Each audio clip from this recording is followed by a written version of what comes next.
Good evening, everybody. Hope you are doing well today. We'll get started here momentarily. Just as a, actually we'll wait here in a second. Wait for a few more people to show up before I start just reminding people about how we're changing things. Yeah, hope everybody's doing good today. Curtis Coils, how are you? It's getting closer. Oh, the show yeah, I'm assuming you're talking about the show this weekend, Crown Point. Yep, I'm excited for it. That is for sure. Sarah, how are you today?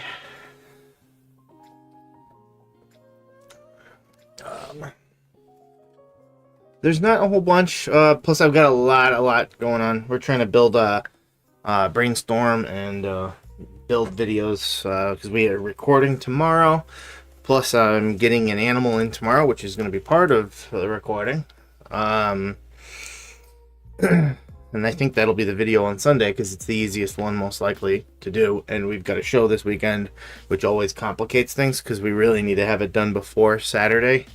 Which means we lose an entire day, at least from an editing standpoint.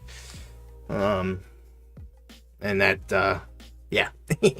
So, but it's cool because you get to see an animal that I actually got, and it's going to be able to be, it's a sneak peek. It's a proven breeder, and I plan to get it to work immediately. It's a boy. So, all right. I think our camera works again. So, it's a computer cam, right? Hooray! The light still doesn't work, but we got the camera working. We're just too lazy to buy a new little ring light. I need to move this. It is... Nah, I don't need to. I'll mess it up if I touch it. But, yeah, we will get started here. There's only 6 pages right now, and I'm only going to go over about 10 of them today, because like I said, I am on a little bit of a time crunch, just doing all sorts of stuff right now, so... on time for once. Oh, you've been on time before. But yeah, everybody's doing well. Like I said, what did I do? I clicked something and then something happened. I stepped on this and they turned on something that said Malibu Cruise popped up in the corner. I'm not even kidding you. What? I stepped on this and it loaded something that said Malibu Cruise in the corner right up here. I don't know. Hey, whatever. Everybody can still hear me, I'm assuming. So, anyways, this will be, in general, not saying that we might not do occasional one-off things on just any given day. Maybe lives that are a little different, and not regarding auctions or anything like that. But this will be the last Tuesday live video. Oh, that's what you're talking about. Don't worry about that. All right, cool. But we're moving it to every other week on Thursdays. So one Thursday will be a live, and then the next week it won't be on Thursday. It'll be a recorded one like we had been doing originally, where it'll go up on Friday and be edited and essentially. So it'll be like every other one for the most part, although we might throw a few curveballs and we might do 2 lives in a row, or maybe we'll be busy and we can't do 2 lives, so they'll be recorded, and so on and so forth, as things come up. And occasionally maybe we'll do something on another day, just for the heck of it, but it probably won't be an auction one at that time. It may just be like, I don't know, talking. So yeah, I just want to make sure I'm not chatting away here and missing something. 4 minutes to go on my first one here. So, but yeah, we'll get going here in a second. Jeff's Reptile Creations, good evening. How are you? Snake Enthusiast. Yes, you did indeed make it. Alright, so I wanted to go over our first one here. It is a Mandarin Het Hypo Boy. And looking at them, they don't look like a whole bunch. They just, they maybe a little bit of a tinge to them of orangishness. But there's a lot that this does when combined with the combo that it's already kind of in. And it's a pretty low price. I should have had this loaded, but like I said, I was kind of in a hurry. So For a while, everybody thought that the NR Mandarin, the Super Mandarin, was what I'm about to show you, but it ended up being also hypo. So there's a little bit more to it, but that's okay because it looks insanely beautiful. Let me find one.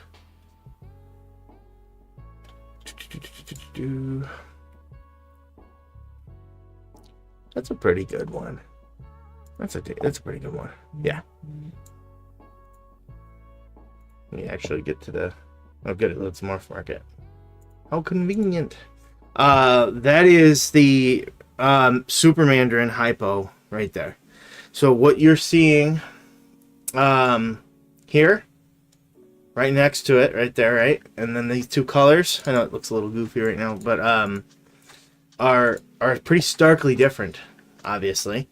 And that's basically what's kind of just hiding within it. 2 copies of the Mandarin gene and just one visual, well, not just one, but the visual hypo. So a girl, theoretically, also, again, another Mandarin head hypo would be the bare minimum to recreate this. Of course, you could kind of work your own magic in that. As you can see, these are not, this is a sold one, obviously, but they're still not incredibly cheap animals to make. I don't know where to put this right now. But they are, they're not, they're not this anymore. $1,500, $15,000, but they're still pretty up there. So a cheaper way to do it, I guess, would be to get this, get yourself a visual hypo girl, and then get a visual, keep the visual Mandarin that you make, right? Grow it out and then start making your own. That would take longer though than just picking up another one. But your odds are not great, honestly. They're definitely possible, and they're not terrible, but it's not great going Mandarin head hypo to Mandarin head hypo, because not only do you need to get the visual, the head to head to hit, you also need to get the super, and so it's the same kind of odds in both favors, in both ones to do that. So it's not the greatest of odds, but it is an option, and it's still an option in terms that you could start holding, keeping holdbacks and stuff like that. But it is a really cool one, and there's a lot of potential, and honestly, I think that there's a lot more you can do with Mandarin than just this hypo combo. We have a Mandarin here that we got from Chris Hernan, and he's really cool, and I'm making hets this year with hypo. I just kind of lucked into him. I was at the Tinley auction, and I won't discuss how much I paid for it. I don't like doing that for the most part, but let's just say I got him because the deal was insane, and I was shocked that I got it. So, but yeah, it's something that you can definitely do a lot with in terms of that, and I think that there's just more avenues other than just hypo. A lot of people just saw this, and I think people are still kind of, I wouldn't say in shock or shell shock that like, oh wait, that's not just the Super Mandarin. It's like it was always Super Mandarin hypo, and the one I showed you before. But I think a lot of people were thinking that, well, where else, do we go from there? That's kind of the biggest thing it was about. So that means there's not a lot of people who've done much else with it. So it's very untapped into what else you could do with it. But in the meantime, the Super Mandarin hypo is one of the most just insanely orange animals that you can get. So big boy. Oh yeah, that's the other thing. I didn't even mention that this is a proven breeder. I totally didn't even think about that. Yeah, Carter, good call out. You can immediately start producing with this. So maybe you do get yourself a Mandarin head hypo girl and grow her up and get her smaller so that you don't have to pay arm and a leg. But you get a head hypo, or not a head, you just get a visual hypo at this point, girl. Maybe get some other stuff in there too, just to make it even more pop even more, and hit your visuals in terms of a Mandarin hypo. Hit that, because that's not hard. Honestly, I don't think it's possible not to hit it, of course, in that sort of a pairing, but I still think it's very reasonable to expect you would hit it in just an average pairing at least once. And then you can grow that one out, and now you've increased your odds, and then you keep growing that girl you got out and kind of go from there. Maybe you get a boy that's visual, and then suddenly that increases your odds, and that boy who's a Mandarin hypo can go, and your odds are even better. So OD hypo girl, that Orange Dream would be a good one. Anything with orange, obviously. I think another one that would be great with it would be Desert Ghost, because Desert Ghost and hypo go great together. That's layering another recessive on it. Now you're getting hairy in terms of difficulty and that sort of stuff. So Mandarin Pied Sunset, that you get anything with the oranges, as long as it doesn't push it into the sunset too far. Because I know the earlier sunsets, like everybody threw it with Enchi and stuff like that, thinking like, well, it makes sense, right? It's orangey type animals should go with it. And I feel like that pushed the reputation of Sunset to be a brownout snake. Because, I mean, it naturally makes sense. You should be able to put Enchi with it and it'd be amazing, but it was a little much for Sunset. And then when, combos started coming out very easily that reined Sunset in and showed how awesome it is, and it doesn't brown out with simple combos as it ages. I don't think Mandarin will do that, though, because it's a different kind of orangey. So I think it would be good with it, actually. Especially if you layered hypo on it, too, anyways. So, alrighty. 3 minutes left on this. I suspect you get a little bit of back and forth here. I don't know what this one will go for. I mean, I know what the going price on something like this is. I know what the going price on just a Mandarin, like pastel and such is. So, right now it's a steal, no doubt. But they might be playing the $5 bid war game. So, we will see. Alright, there's another one here. And we got a lot of Yellow Belly Complex. I don't know if about a lot, but we've got another one coming up here, Super, later. But first, we're going to look at this Super Gravel 100% Het Clown Girl. This is great if you want to create highway combos and such like that. You're always going to get a copy of it, and sometimes these Yellow Belly Complex genes can be a little dicey in terms of how you identify them. It can be very difficult, at least when you're breeding a highway or a freeway or something like that, you determine which gene passed on. It's either Yellow Belly or Asphalt, or in this case Yellow Belly or Gravel, and if it was a highway, but which one? They look the same. So without doing a genetic test, you really can't tell unless you grow it up and breed it. But when you have a Super, well, because it's always going to be Gravel. So that's beneficial because a Super basically acts like a recessive, a visual recessive, in that it's always going to pass one gene on, except it has a visual, look to it, as to its phenotype and such. So this would be great for creating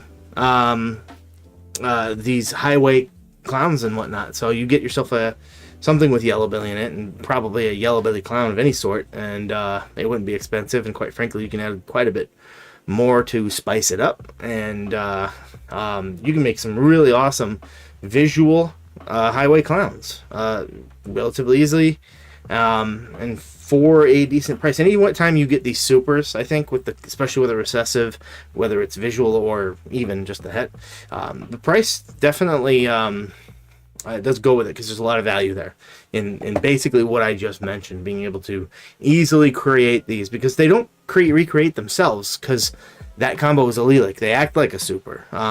So when you hit the freeway, you might think like, well, with a lot of those, it can just recreate it, right? No, not unless you have the ingredients in the pairing. So if you have a highway or a freeway, if you just breed it to anything, only one of those is passing on. It's a double-edged sword, allelics, because you will always get something passing on, but never both. So you have to have something in the other pairing if you want to recreate that. So just something to consider. It definitely takes a lot of the work out of it having a Super. Same thing with Super Asphalt. Take a peek at this, see if it's. I think it went up. Yeah, it went up $5. I definitely talked more than a minute there. All right, another one here would be this Mackenzie Orange Dream Yellow Belly Fire, 66% Het Clown Girl here, and it's got some good size to it. It is over the 1,000 grams, so probably if it works out for you and eats food for you when you were to get it, if you were to get it right now, it'd probably be ready for next season. I would imagine. I never want to say for sure, because you know how these all pythons can be. But the first thing I would do is save one of those sheds, because having the het there is a big bonus. So if you can prove it out as a het clown, send in a shed test to RGI, it really opens up a lot of avenues. Right now the price is really good in general, but the Mackenzie is kind of the gene here, obviously, that most people probably might not recognize. And Mackenzie it's definitely a pattern gene. It kind of creates more banding, I'd say, but not quite like Enchi does. It's so much to the fact that a lot of people thought that Mackenzie and Zebra, and you can lump the gene that we have here in Striker, they thought maybe they might all be the same, but Mackenzie was at least proven to not be. So, but they're similar in what they do. The Super Mackenzie as well creates something similar to the Zebra. So a single gene Mackenzie would create something similar to, a het Zebra, I suppose, but not quite. I feel like there is a bit of a difference between Mackenzie. The Striker we have, on the other hand, I'm not saying they're the same, but I feel like they do the same as a Zebra. Mackenzie still is a really cool one, and Mackenzie clowns are very, very nice. Having a girl that's, like I said, got this much size to her is very valuable. And there's a lot of people who might look at this, and some people don't. They see the main things. They see the Orange Dream, the Fire. They see the genes that they know. And Mackenzie doesn't make. It doesn't call out to them the name. It's just kind of like, I don't know what that is. And they might look at an animal like this and just be like, okay, it's it's just an Enchi or something like that, right? So there's still let me show you a Super Mackenzie. Where the heck did my tabs go? Here. Super, if I could spell right, Mackenzie. Good. It knows now. Super Mackenzie ball python. Where the heck is it? There's a super. Hey there, straight blessed pythons. How are you today? Oh my god, it's a Facebook group. So it's not going to load it. It's not going to load the picture. That's a darn shame, because it's a really good one. The Facebook group forces me to just go to the Facebook page, Johnny. That's a lot of fun. Why would it do that? Okay, you know what? We're cheesing this. I don't care. That's a Super Mackenzie, although the picture is incredibly blurry, and it won't let me zoom in. You can see what I'm talking about, the comparisons to like how the Zebra is. But I do believe it has been genetically proven to not be, at least this Striker has not been looked at. Thought there was one more, but maybe not. But this one at least has been proven not to be. So it doesn't matter though. They do cool similar things, and that's a Super right there. And it kind of gives you an idea of what you can work into this, even if it isn't het clown. The sort of potential you have, and the added benefit that it's at least two and a half years shaved off the growth you would have to put into an animal, and think about all the money that it costs with feeding. And right now you're looking at $175, and I still think this might go for a deal. I do think that. So, alrighty. Moving right along. This is where it gets interesting. We have a couple proven breeder. We have a couple sunsets, I believe. I think the other one might have a reserve on it, but we'll see. The benefit of having a proven breeder is obvious. You can immediately start working this into combos. You can immediately start working it into double recessives, whether that be I know what I would do immediately. I would put it in a Monarch, because I saw my favorite one was the Banana Sunset. When I first saw those, I was like, I think it was Leviathan Python that showed a video, and that was the first time I had seen them, at least. And I thought that they were incredible. I believe they were created by Brad Boas, maybe first, but I'd seen them first from a video that Leviathan Pythons had put out, and I thought they were insanely gorgeous. The lavender albino ones, I thought those were really great, and it started to make me say, okay, well, sunset clearly is not this thing that people claim it is, where it browns out. I do not have any sunset myself, but I have put feelers out there in terms of a possible like a breeding project with someone, putting my monarchs into that, and then hey, let's both walk away with some hets. Because I think when I saw the Ultramel sunsets, that was the best one. It became immediately the best one. And you know what? We'll look that up too, and you can see what I'm talking about. So my thought process was immediately, you know, I think this would kill it with sunset or with monarch. And I'm sure someone will soon have that, probably in the next year or so, especially after seeing this. But doesn't change the fact that I want to do it too. There it is. I think there's one on Morphmarket currently. I think it's the most expensive snake available on Morphmarket. Yeah, here it is. So, about the brightest orange snake you'll ever see.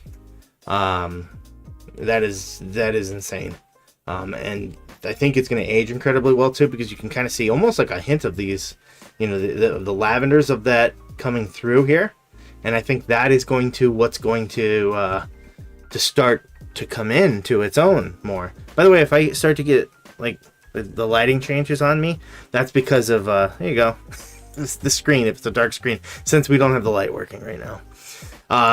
65K is crazy. And I would presume the reason for that being put up, honestly, there's strategic reasons for people doing this, quite frankly. It's to say, hey, if someone wants to pay me 65K for this, sweet. But at the same time, they don't want to sell it. They don't want to sell it. They want to show you what they got. It's marketing. And they're going to keep this and they're going to breed it into their collection. And whatnot, but this is, you know, this is their way of saying I could technically remake this, so steal this off my hands by make me say no. You know, that's my presumption as to why any like something like that would ever get put up. You know, something that's that crazy expensive. Because typically this much money, it would, you know, they sell. Some of these crazy projects, they do sell to some of these big breeders, right? In these amounts. I mean, the first banana sold for like 50K a piece, and they were just one incomplete dominant. But that's my thought process. A lot of those types of combos wouldn't see Morphmarket unless they're basically saying like, you know, make me be like, I'm not gonna, you know, I can't refuse the offer. You know, if someone comes to me with $65,000, it's, you know, that's a lot. There's a lot you could do with that. It's, you know, for some people that's literally life changing. I would say technically for most people it would probably be at least life altering. So yeah, that's what I would work it into though, is Monarch immediately, because you see that sunset or that Ultramel, I immediately am thinking like, okay, you know, I think that Monarch. You know, I'm more of a Monarch guy myself. I think that's taking it to even more of an insane level. So I would immediately work it into that. So, there's a lot of other different things you could work it with. I mean, Clown is a proven one at this point. They look really nice and whatnot. So, there's a whole bunch that you could work it into. Like I said, with a proven breeder male, there's a lot of upside to it, and quite frankly, as just a normal sunset, he has aged pretty okay. You know, a lot of this is the famous quote unquote brownout that they get, right? He still has some decent color to him, and my thing is that all ball pythons change as they grow, and the combos that we put them into are what we're doing. You know, that's why we really do this. You know, if you're just looking for a pet and whatnot, then you know, you could probably get ones that age much better, I'm sure. You know, but as you put it into combos, it's very easy to combat this. Like I said, just a banana, it's just an incomplete dominant, and you can achieve by putting it to a het banana. a banana at sunset. You could achieve that very easily. So think about something like that, you know, and how you can do what the potential for something like this is, and the price with 24 hours left is pretty, you know, it's pretty surprising. I do think it will go much higher, but you know, still, yeah. Said Ultra Mill's amazing. Yeah, like I said, I can't wait to see the Monarch version of it. Add GHA and Grim, go dark. If you could control the dark, yes. You know, I feel like Sunset is in and of itself. I know it's bright, right? But I feel like at its base, you know, it struggles with the darkness at bay, and that's, you know, too much, you know, of a good thing can be that. But if you get something in there to contrast those two genes, I think it would work perfectly fine. Especially if you added GHI, you know, Grim, and then you added something like with that, kept that Ultramel in there. I think that would be probably amazing. Absolutely gorgeous. 65K. That's a different story. Yep. That it is like I said, this is a lot of that sort of stuff is basically marketing, you know, basically saying, hey, look what I got. So and it does, it looks gorgeous. So, and I don't know if they are, I'm not familiar with that seller or anything like that. So the animal is real, though. I know it's been created as well. So that part I do know. I forgot about this one. We missed it. Okay. Well, I would imagine it's probably around encapsulated, probably under 300 somewhere, if I had to guess. I don't know if anybody caught it or whatnot, but hey, maybe somebody won it. I don't think we've had anybody yet win something live on auction. Like, I just won that. Oh, we did it a very long time ago. It could have been. I just don't remember then. So. It would have been last year. All right. Another one here would be this Wookiee Black Pastel Yellow Belly Clown. So immediately what I'm thinking is, you know, like stuff you could work this boy into.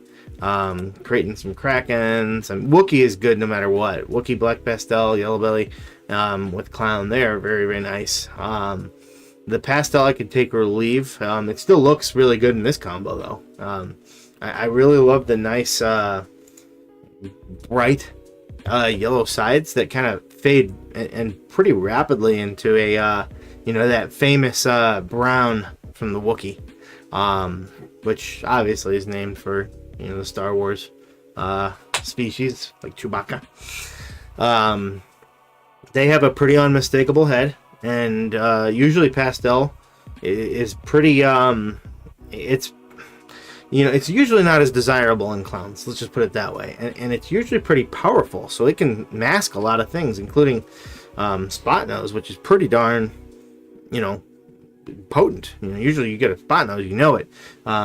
Pastel can kind of mask that, but it's not really doing anything to mask the Wookiee here, because Wookiee is really good with Clown. It's incredible with Clown. In fact, it's good with a lot of stuff, quite frankly. But you know, there's a lot of reasons why Clown is so darn popular. Because it creates exotic snakes. You know, and you're an exotic animal already, but when you're creating something this nuts, it's definitely potent. And like I said, there's a lot of cool contrast here. This really nice dorsal coloration really has my attention, because it almost tricks you. It's just like, oh, this is a dark snake, but then you go to the sides and, well, it's not. So the contrast is pretty awesome, but at the same time, if you follow it down, it does fade. You know, even though it's rapidly, it fades pretty well into it. It's just very rapidly. But if you just kind of look at the back and then back into the side, it's like, am I even looking at the same thing here? Obviously the pattern is really cool and busy too. Almost looks like a key here or something like that. So I like when they're just wacky and not really consistent. Obviously there's a lot of these circles and whatnot, but then throw you a curveball, throw you some different sized ones and something crazy like that. So see here. Like I said, there's not a whole bunch today. I think we're almost halfway through already. So, let's see here. Arlo, what's up, team? Hope everyone's Eve's going well. What's up, Rhyno? Hey, how are you, Arlo? I'm doing all right. Keeping definitely very, very busy. So I already clicked on the next one apparently here. But yeah, this will be a good one too. It is a boy, just to mention. There's a lot of upside to something like that. You know, sometimes a lot of people see this and they're like, oh, I wish it was in a girl. You know, I hear that a lot, but I do understand it, but I don't, because you should have more girls. You know, if you're in a breeding project, anyways. But your boys should be packed to the gills with power, because they're going to go to multiple girls, so it only makes sense. So, and you do need multiple ones too, because they can't all do everything. They'll get very tired, and it just won't perform, and you'll just have bad clutches. Let's just put it that way. So having, whether this is what you would consider a powerhouse or not, it's definitely something powerful and useful.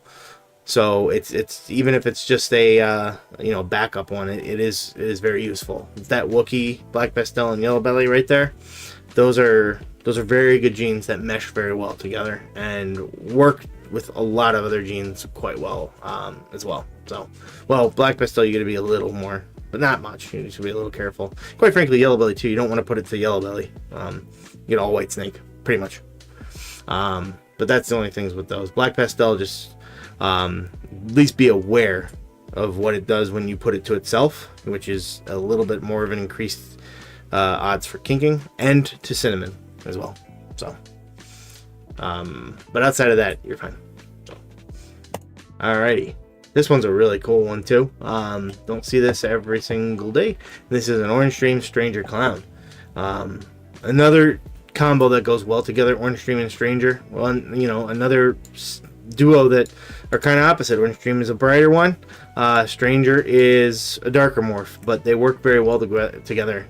Orange Dream in general, I think, you know, a lot of people say it's a lighter gene, but I think it works either way, quite frankly. I'd say by itself, sure, you know, it's a little bit more lighter, but it works. It contrasts either way well, and I think that this adds a little bit more oomph to a Stranger clown. There's no doubt about that. And you know what I noticed, really, there's not a lot of times you get eye stripes. Usually it's just Hurricane, and I'm noticing more and more on a clown ball python anyways. And they're not actually eye stripes, let's get that straight. They're just the pattern. It just happens to kind of run through there. And it is really cool. It's really unique. Kind of just puts them back together, but then blows up into these like cheeks, which is really cool. So I love the orange blushing kind of running through here. The fact that it is flirting with both being bright and dark at the same time. Almost looks like it's I don't know, it gives me vibes of like a if you just kind of look at the coloration of the orange and the black, always that kind of tiger type feel, you know, when you put orange on black, which is also always a really cool coloration. So look at the head stamp on the Stranger clown. Yeah, it's got a pretty nice one too. It almost looks like a little dude there, Patrick Star. I don't know why, that's why I thought it's Patrick Star. It's Patrick from SpongeBob. I don't know why I'm thinking that. It looks like Patrick. Yeah, that's Patrick. That's Patrick. Just saying. Anyways, it's a really cool one as well. Another boy though.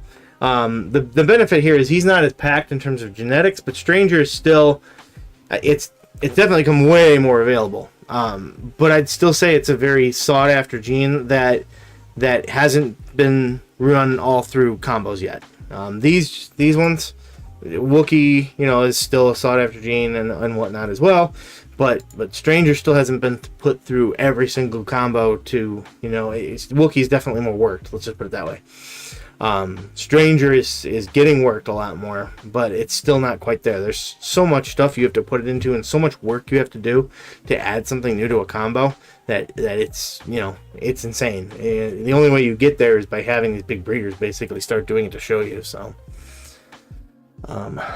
Bengal vibes, yeah, that's like that kind of like cat like like cat feel to it. I don't know, like cat coloration. So they're very nice, and a lot of this sort of stuff, the speckling, is what I really like. It's the fact that one scale is actually holding multiple colors. And in the grander scheme of the canvas that is this animal, it really blends in. So you see the oranges, and they fade, they fleck to a black, and it's different as you go down. So like as you go down here, you almost see none of it, and then it starts to get added and becomes more and more dark. Same thing just on the sides. It does have speckling down there a little bit, but then it becomes more and more dark, and then it's pretty much more dark with the orange barely showing. So it's really cool how it contrasts in multiple different ways. So here's one you don't see every day. A ready to breed Voodoo Bongo Yellow Belly. Voodoo being the gene that I'm talking about here. It's not as sought, it's not as available. It's founded by Bob's Balls, and it is a granulation gene. Bongo, I think, goes pretty well with it too, as does, Yellow Belly goes pretty much good with everything.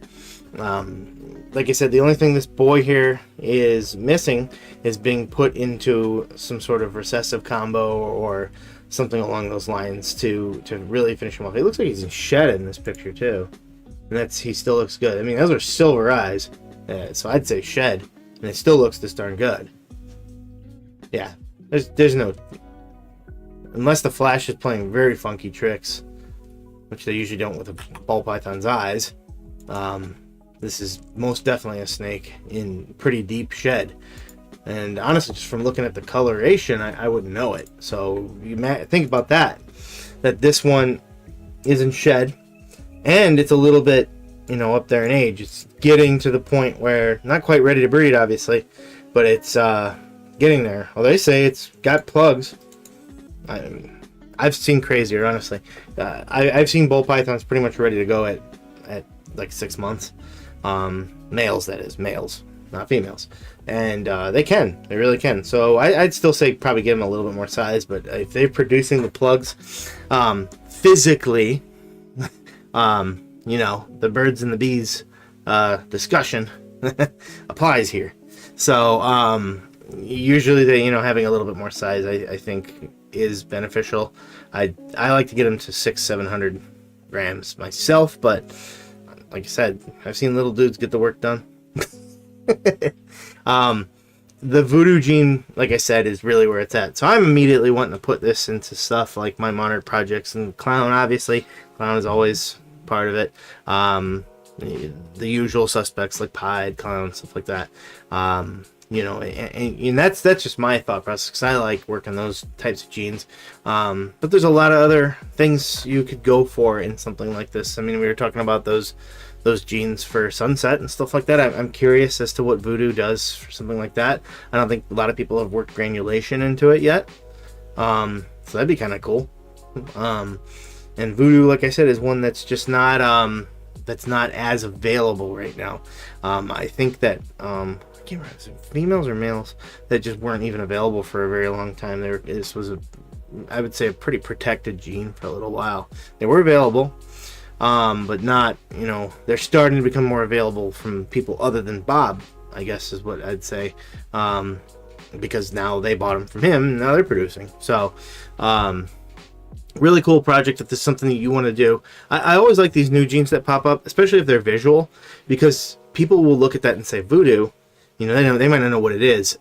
Plus, it's really cool and it's visual. Someone looks at something like this and they're just like, I want to have a discussion with the breeder, and that discussion, they start to fall in love with the gene.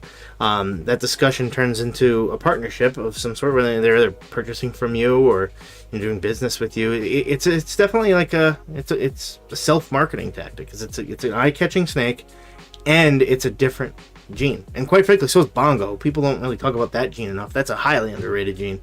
Also similar too, by the way, in kind of crazy pattern and some granulation. So that's why I think that they're really, really good to go together, quite frankly. So yeah, definitely a cool male there. So oh yeah, we already determined that one ended. So you know what? I got a few Hognoses. I think there's not a whole bunch. Where did I put them? There they are. And if it looks like I'm looking around things here, it's because I literally am. There's a bunch of stuff in front of another monitor that's right behind this camera. So I have to look behind it. So, the heck, I got a message. Oh, I bet it's, like I said, I'm getting an animal tomorrow. So, the biggest ones, there's never a lot of Hognoses, so we don't spend a whole bunch of time on it. But the biggest ones I would take away from here, if you were wanting to breed Hognoses, there's a couple of them. Anytime you see a sunburst, or a het sunburst, that's a good one. This has 8 bids left. If this stays anywhere in this hemisphere right now, this is a killer animal. It's kinda, I'm not familiar with the RBE pastel. I'm assuming that is a polygenic trait, which Hognoses do incredibly well, by the way. If it is a polygenic trait, it would be something that it passes along to all of its offspring in some regard, no matter what. Think of it like, it's different. You know, the other ones are like 50%. So Evans Pastel Poly, yep. Okay, that's what I thought. And plus the color is a little different too. So I thought that, I know they just recently rebranded their coloring and whatnot on here. So I just wanted to make sure. But Hognoses in general are really good at taking advantage of polygenic genes, and they do exist in ball pythons. They absolutely do, but they don't get utilized as much as they should, and I think that's just because we got our hands full. I mean, there are millions of things in ball pythons, so polygenic genes are something that takes time to develop. It takes time, like extreme red. You breed, you line breed, and you keep these things, and you keep making it stronger and stronger and stronger and stronger, and it takes time, and then the effort shows through in the end. Whereas with bull pythons, you get a visual gene, there it is, done. And you know, it's easier, especially since there's so many of them out there. So yeah, hognose colubrids are far more polygenic. Yeah, I would most definitely say so. I have a lot of the purple line, extreme red stuff here. Someday I'll get some stuff. I don't feel like getting bit by this guy. He's an ornery little guy. Got him from JMG. He's an extreme red, albino, het sunburst, possible het snow. And obviously that's kind of what I'm going for. So, but the sunburst is the combination, by the way, to get it back on topic, of albino and sable. Albino is probably one of my favorite genes in Hognoses, and it might, and I quite frankly, at least from terms of just a regular albino versus a regular albino in ball python, I think that Hognoses absolutely take the cake in terms of just look. They're more orangey, they're more contrasting, they're just more potent, quite frankly.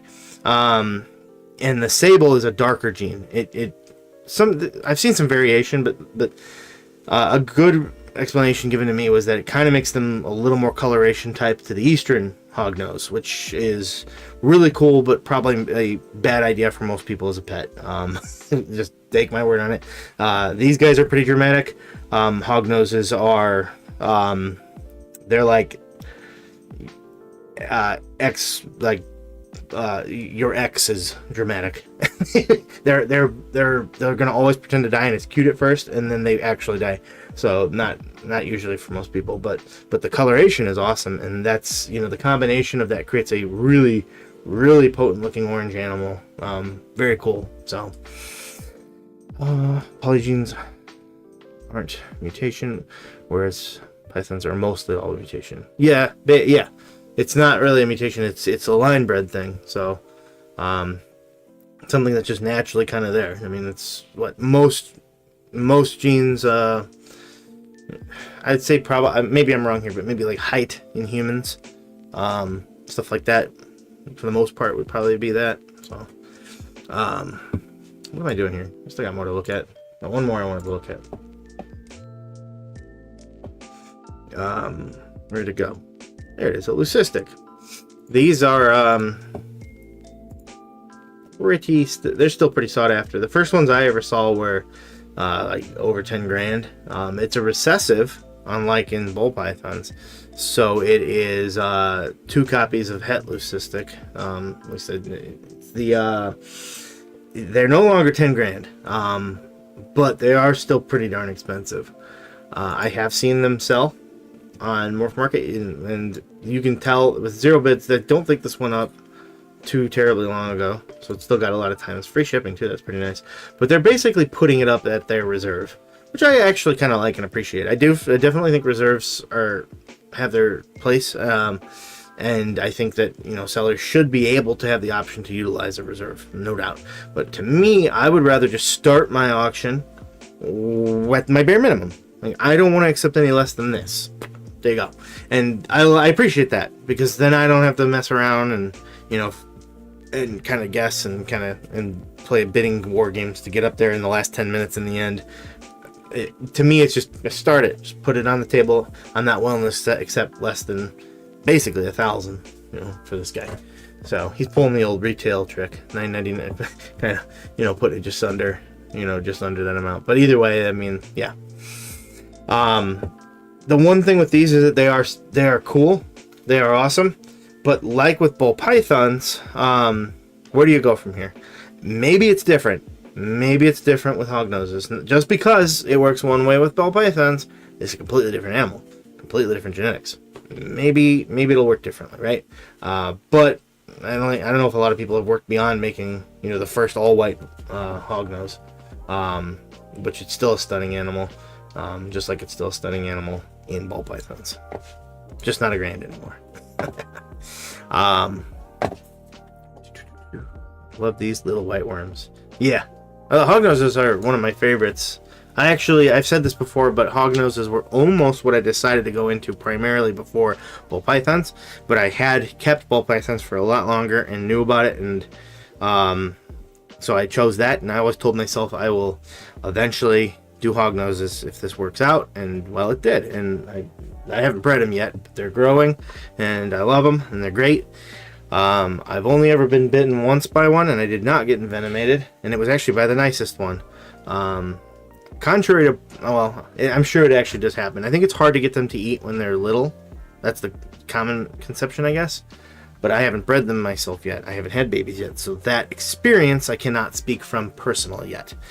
The ones I have bought have all been little monsters, and they'll eat anything I give them, including me. So, and then, you know, most of them are really cool and nice, but some of them have attitudes. Ironically, the ones with attitudes, they just hit me with their nose. They don't ever bite me. They're just like hitting me, and it's funny and hilarious. The nice one was the one that just like, hi, and just began to consume me, and it was like, bro, you know, I didn't get envenomated. You know, people might be hearing that, man, what are you talking about? They're venomous? Yeah, technically. But they're rear-fanged venomous. And it's about the consistency of a bee sting.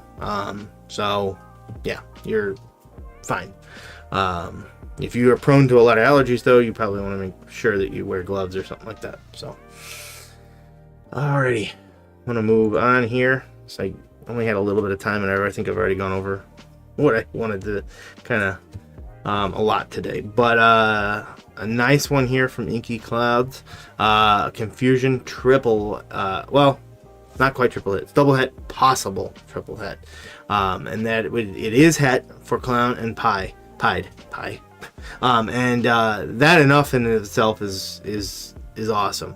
But it is also possible hit Desert Ghost. So that's something you definitely want to shed test. And wouldn't you know it, look at that.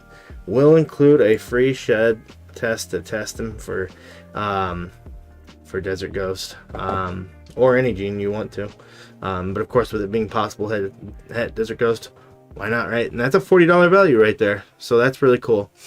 There's a bit of a reserve. I don't know what that would be. But the way I always describe it is walk it up. So if you're interested in this boy here, don't just say, well, my bottom line is $400, right? I'm not thinking that that's what it would be, by the way. I'm just saying, don't just type $400 and hit place bid, because if it ended at $200, the reserve, you just threw $200 off, you know, and because it just goes right up. It's ain't eBay here. Walk it up, 175, something like that, and then, you know, that doesn't go 200. Walk it up to where you're comfortable, and then whenever it drops off, stop. Or if it doesn't drop off, stop. And if nobody else takes over, the bid or the auction will just be null and void. So no loss to anyone. Confusion being added to this possible triple het is really what sells me on it, because triple hets in general very powerful. A clown pied desert ghost, that's insane. They have been created, I think, and they are insane.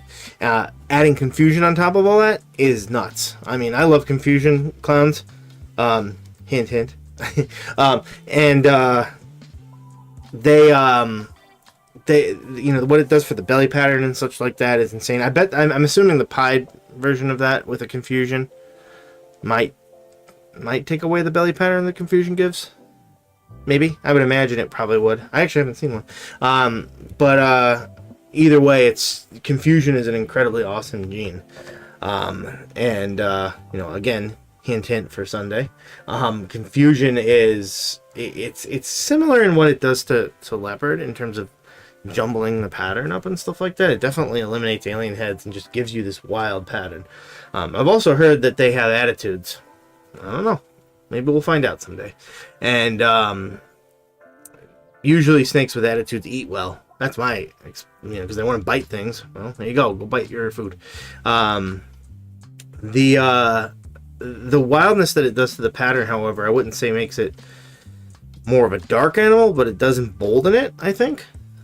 Which I really appreciate. It also pairs well with things that make things go wild, like leopard.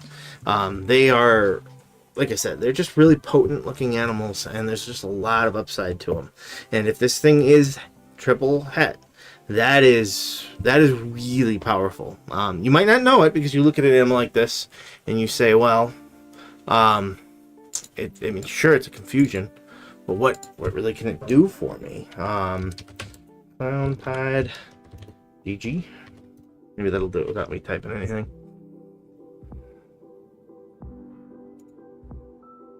Yeah, this will do. A Canova video.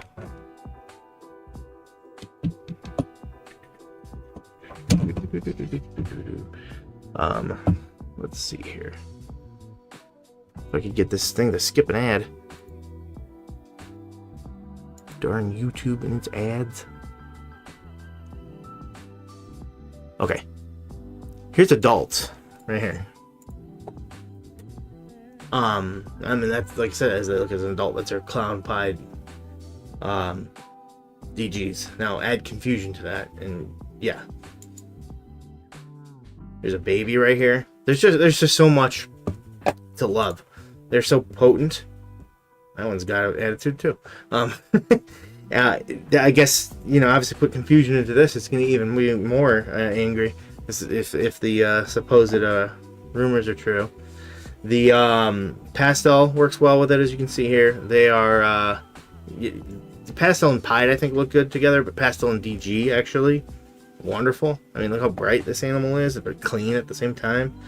Gone are these thoughts of pastel, creating a browned out animal or anything like that.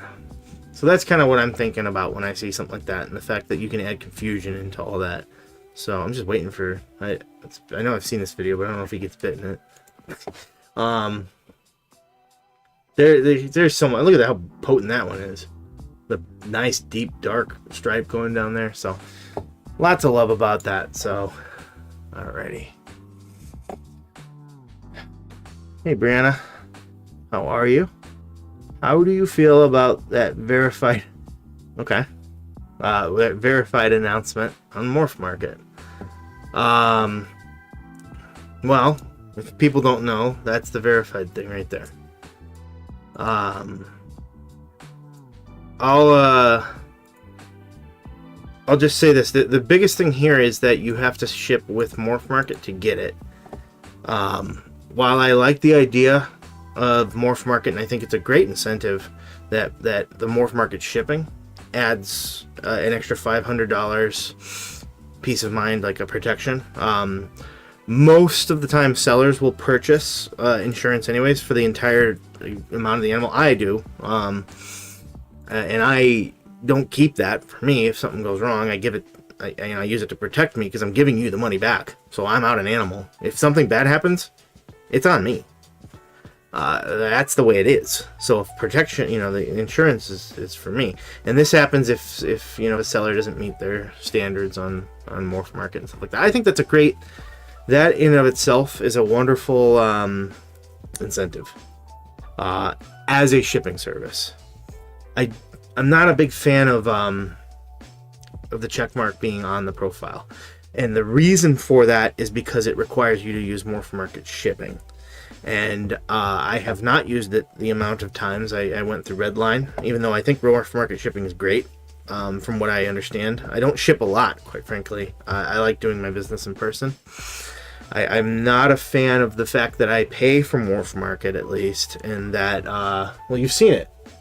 Get little check marks here, and the reason I'm not is because it gives the idea that people without check marks are not living up to standards on Morphmarket, again a service that I pay for. So I'm not a fan personally of that. Anyways, I think it could be easily reworked to just you know, I don't know, like make it just a regular old badge that they have, because I think that this is more of a loyalty badge, and a lot of people out there. I mean, I'm gonna show you something here. This should settle the deal.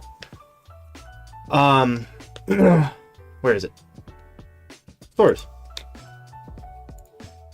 Would most people here agree that, at least in America, Canova is the MVP of ball python breeders? Probably. I mean, you could see what you want. But he's not verified because he ships with I think it's Ship Your Reptiles. I think he has a partnership with them.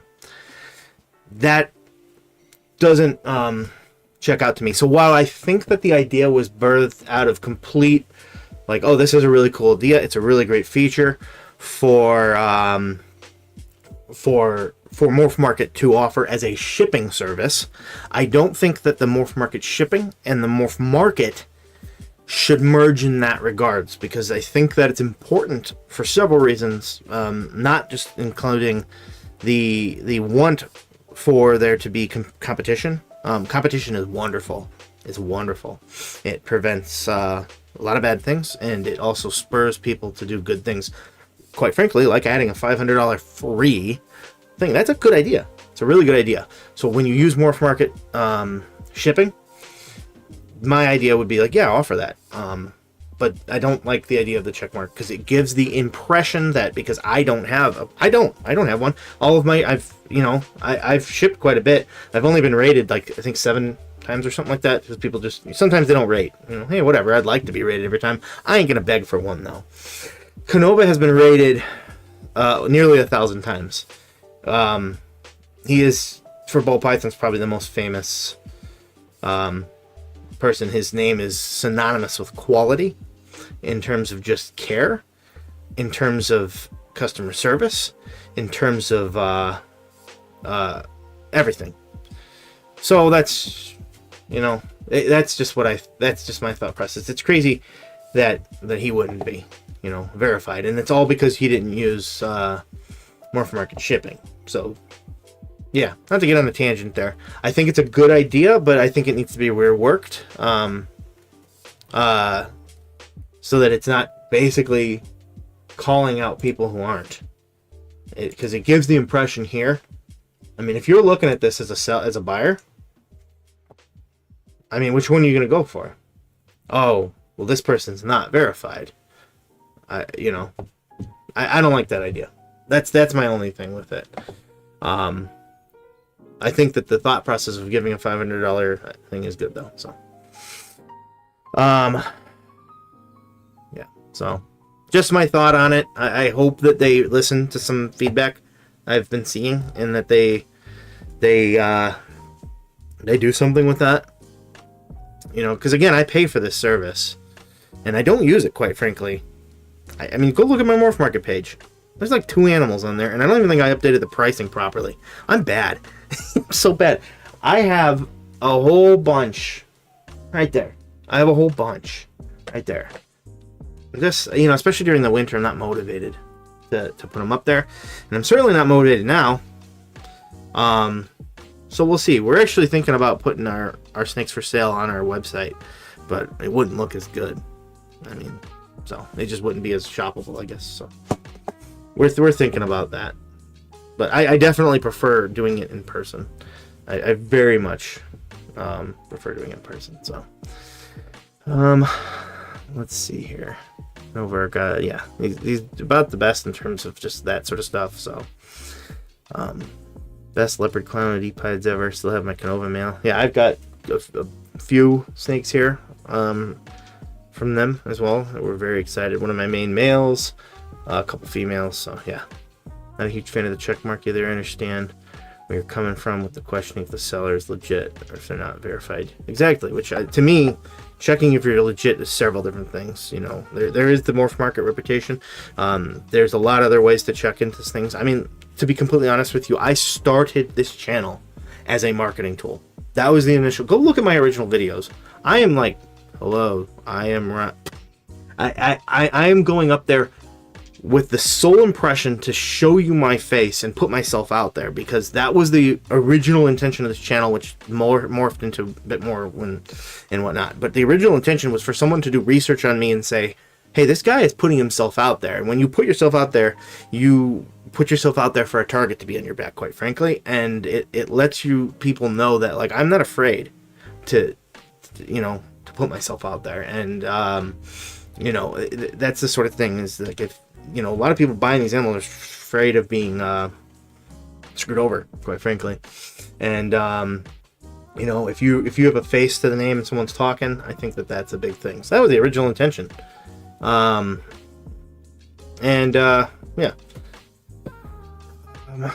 Go list them. I will. I at this point though, I want to wait to see this. I'm not really motivated to put them on Morphmarket. At this point, I think my subscription's due here in early March too. So I just don't like the idea of paying a bunch of money and then, working to where I was to have someone look at that and say, nah, he doesn't have a green check mark because he doesn't ship with us. So anyways, enough about that. I think it's a good idea that needs some reworking. Long story short, to not exclude other people. All right, where was I? There. Clown, 100% het desert ghost. All right, so being a girl, a lot of benefit here. Obviously, this is mostly just for creating, well, not just mostly, it is for creating the double recessive clown desert ghosts, which are really nice and a really great base for an awesome project that I'm seeing more and more availability on the ingredients. And a female is a great way to do that.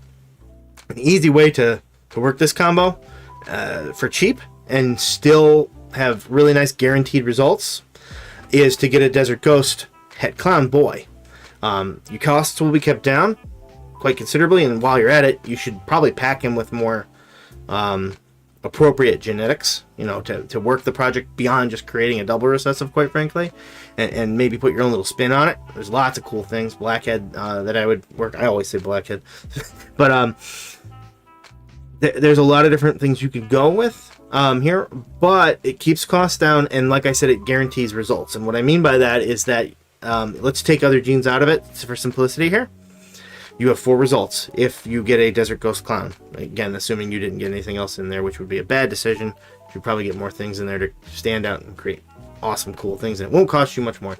Anyways, long story short, you have 4 results, and that would be to get a double recessive. But you would know that they are double recessives. They would be automatically het desert ghost, het clown, because the clown has to pass 1 copy of the gene. The desert ghost had to pass 1 copy of the gene if you work them against each other. So they're all at least double het. So you have that peace of mind. You can sell them like that. You can work them like that. However you want to do it. If you get a visual, it is het for the other thing. Clown, het desert ghost, het clown, and you have obviously the chance to hit a desert ghost clown. Those are all 1 in 4 odds, 25% chance to hit all that. So there's high chance to still hit a visual. And like I said, you definitely want to add more genetics into that, in my opinion, because of that. So a little bit stuck shit on this little girl here, but still a really nice one. And I think that it would be, okay started too. 250 grams. A lot of the babies you see up there are, in the hundreds still. So definitely eaten and whatnot for you. And if you wanted to work that project and you wanted to work it for a reasonable amount, this would be a great girl to start with. Just get a male and get him with some other genetics, is my opinion. Because by the time you are producing visuals, they will not go for as much. I feel like they still will go for a healthy amount. Clown Desert Ghosts, but they will not go for what you see them now. It's just economy. They're going to be produced more. So therefore, in 3 years when this girl is ready or so, they won't be as much. So if you can add a little bit more oomph to it and get more genetics in there, well, then you are talking about something that has more added value because it has more work put into it, and probably for not a crazy amount right from the get-go. So just my 2 cents. All right, we're on to our final 2 here, and another visual sunset right here from Brock Wagner. I said earlier I thought maybe it was a reserve, but it is not. A little bit more time, I think, than our other one. What was that? Where'd you go? There it is. Yeah, so about less than 2 days on this one. About 2 days on this one for Brock Wagner. And Brock Wagner is one of the best when it comes to sunset. No doubt about that.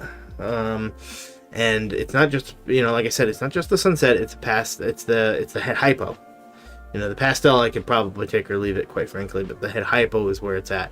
Hypo obviously lightens things up, brightens them up, and with sunset, that's definitely very, very welcome. There is a lot of upside in getting an animal like that, because you could get, again, something to work against it. And since this is your male, you can get a hypo het sunset. Like I said in our previous example, if you wanted to save a little bit of money, and quite frankly, in your girl, getting the sunset in there, getting a visual sunset girl is going to be more expensive, quite frankly. So if that's a good one to get working against it if you are looking to save some money but yet get results. Obviously, it's always cool to get a double, but if you get that sort of money, you're probably going for even more crazy things. So very, very cool upside to this sort of animal. Like I said, my recommendation to save some money but yet work it very well would be to get that visual hypo het sunset, and while you're at it, again, hypo het sunset, you probably get something in there that would be pretty darn nice to add to it. I'm always, like I said, I really like the banana ones, but sometimes banana can be pretty powerful, so there's other options you could go to. So still a really nice one, and a bit of time left to go with some definite interest, but I still think this could go for lower than you might think. So I just bid on that leopard blackhead HRA from Portuguese. I almost included that one. I'm just, like I said, my timing, I'll show it. Where the heck is it? There it is. Because it's just so darn dark. What's cool about these types of genes, what I love about black in general is it works well with just about everything. The leopard and the cinnamon, the HRA, in there, stands for het red exantic, by the way. You might think that makes it recessive. I think when it was first named, they thought that, this is clearly recessive because it's kind of hard to see. And then the visual would be the actual just red exantic, right? But they showed that no, it's got some looks to it, especially when you put it with other combos. So they redefined it as an incomplete dominant. I think that's where it got its name anyway. There's a lot of genes out there that just have het.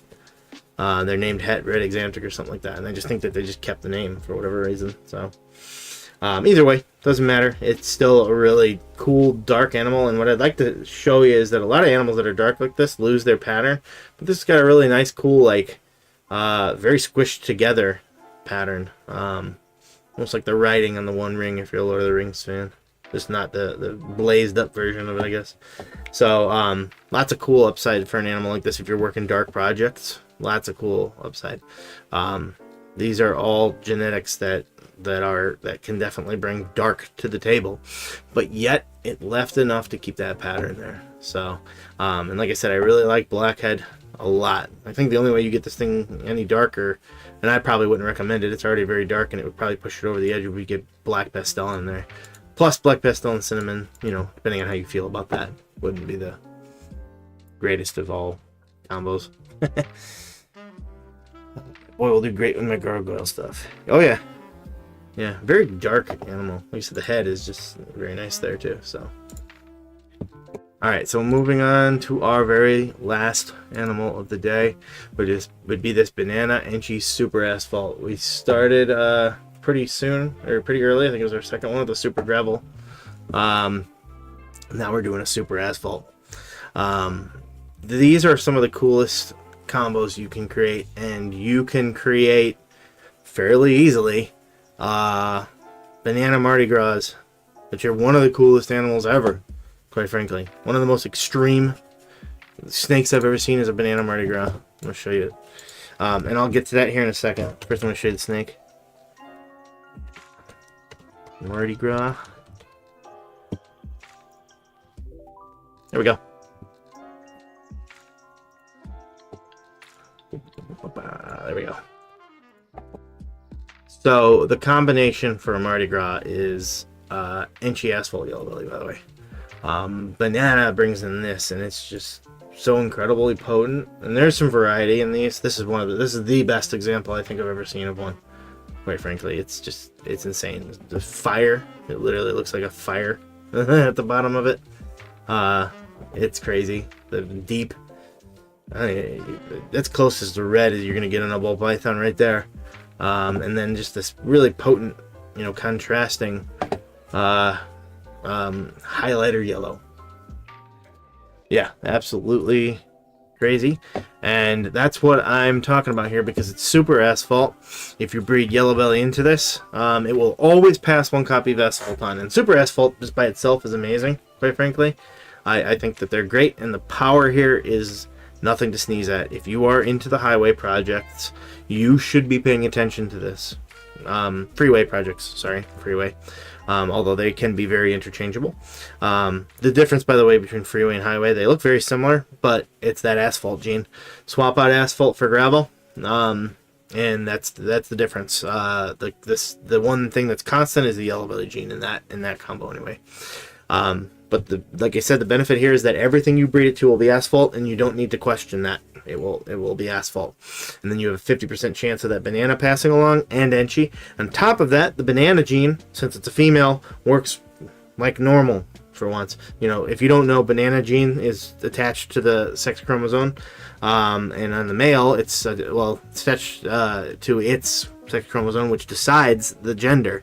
So if you get a male banana, it is pretty much either a male maker or a female maker. It's one of the two, and more often than not, they're male makers. Female, on the other hand, is going to give you normal results, both males and females. So you'll be able to create with, without those goofy banana rules in place. So there's two upsides to that. Like I said, you get a anything with yellow belly, and you have that chance. If you want to guarantee freeways, get an ivory male. They're like nearly an all-white snake. Sometimes they got a little bit more to them, but that would guarantee freeways every single time, because it will always pass one copy of yellow belly, and it will always pass one copy of asphalt, and then you would get banana and Enchi along for the ride every now and again too. The trick there would be, finding genes that are in the ivory that you can tell, which you probably wouldn't be able to without a genetic test, because again, it's mostly an all-white snake. So what I really love about what the banana gene in general is so popular, arguably one of the most popular of all time and most influential, I made a whole video about that, by the way, is the palette of colors you get with it. They almost always have the yellows and the oranges and the lavenders that come in. Just by themselves, when they age, they kind of turn to a two-tone yellow. Still a very beautiful snake, and they get these little black dots like a ripening banana. Often in these bigger combos like this, sometimes those black dots go away, or they very much lessen. Which some people like them, some people don't. I think it's unique. I think it's cool as heck. So, if you ever see a banana with some black dots, no, they're not mites, probably. They are its own little unique stamp on the world. So there's a lot of power in this, and there's a good amount of time left and a lot of interest. You're going to see this climb because people love super asphalts because they are very, very powerful when it comes to this combo. So yeah, $400 for bananas. It's crazy. In this combo, it by itself, yes. Although when I first bought a banana, just as a pet, it was about that price, ironically. But in this combo, the actual power here comes from the super asphalt. That's what's driving most of that price. Colors in that are beautiful. Yes, they are. Absolutely. I love my group of ivories. Never selling them 2 to 3. Yeah, ivories are cool just by themselves. I think that was one of my that was one of the first all white snakes created as well. Fire, vanilla, show head stamps, and yes, I think when you get them with certain combos in ivory, they will have more. That's why I say they're mostly all white. It's not as obvious as like when you get a blue-eyed Lucy, although there's rules to that too. But there are ways to get pattern to show. Quite frankly, even sometimes the ivories have like a yellow stripe going down them, and they have a little bit of head pattern sometimes, depending on it. They're usually all white though, but that's not always the case with ivory. And there are genes that can get that to change. Quite frankly, pastel usually. So first super banana was 400. Yep, which I actually like the regular banana better than the super banana, just in terms of a look, anyways. Although I don't think the super bananas get that some people don't care for like I said, those black dots. And I thought I remember hearing that goes away. So got a 700 gram bamboo lace spider pinstripe growing up. It's crazy looking. I can't wait to bamboo combo. I love bamboo. It can be difficult to work, by the way. I work it here. Although I mostly just create kind of pet level combos with it, quite frankly. But I don't think I'll ever get rid of it. It was one of my favorite just regular by itself genes. I feel like it is the gene that's just as strong in terms of a look as spider. It does a whole heck of a lot, but there is no inner ear deformity like with spider. So any of that negative connotation that surrounds the gene is not there. So I wonder if the camera, I got it covered up. Close these windows here. Close. Out of here. I don't know if this will get him or not. Also, let's see if he's hungry today. And he's in shed. I think I remember that because I was trying to create. I use him to create bells quite often, and bells and bamboo lemon blasts, which he is. He's a bamboo lemon blast. So he is a stud breeder at that too. Just his value in that to me, I can get him to get other snakes to breed, like other males. So he'll get like competitive and whatnot. So, but he is in shed right now, so he's not quite his normal looking self. He's one of my favorites. He's actually probably one of my most aggressive feeders too. This snake has nearly embarrassed the heck out of me. I have a video on that with which one? There's something about mistakes I've made. He was my top mistake that I made. Nothing I did wrong to him. It's just something he almost did to me, which I didn't care for. Yeah, you can go watch that if you want. But he's super cool. I love the bamboo gene. It was Chris Hardwick's channel that made me fall in love with bamboo. He had that one around his neck on every video, Bobby. Very quickly became my dad. Where are you going? No, stay in there. In there. Better get away. So yeah, he that one is the one that kind of got me into it, and I just feel like it's a very powerful gene. But with that said, it's difficult to work because it's so powerful. It almost eats up the other stuff you try to work into it. Plus, it's a blue-eyed Lucy, which is a blessing and a curse because you can create blue-eyed Lucies, and that's what I use them for, quite frankly. In several combos, I create blue-eyed Lucies every year. They're easy pet selling animals, easy. slam dunk. But in terms of combos, in terms of what you can do with them, that it dies there really. So that said, though, there is something to be said about the super bamboos, because again, they are, I would say at least, the most expensive of all the blue-eyed Lucies just by themselves. So having a super bamboo would be beneficial in that regard, because you're always going to get a bamboo from it. Just my 2 cents. So we are going to start to wrap it up here. If anybody's got any last minute questions, just let me know. I'll hang around for a few more minutes here. I think we already went a bit over. I wanted to cap it at an hour. I think we're at like an hour and a half, aren't we? Yeah. So again, if you weren't here for the beginning of it, we are changing the format of these videos to give us more time for other things, for the actual snakes, for the videos and whatnot that we normally bring to you, and for all that sort of stuff. They are moving. This will be the last regular Tuesday live stream. They are moving to Thursday nights every other week. If you noticed, we started doing the auction stuff as a recorded video and on Fridays to get the weekend. The weekend is where most of the action takes place, quite frankly. So we need more time. We'd love to cover as much of the week as we can, but we need more time, so it makes more sense to cover the weekend. So the lives will be every other week, typically, although there could be some variation in there because we might be doing things. And they will be on Thursdays when they're live. When they're not live, so the next week after that would be a recorded upload of it.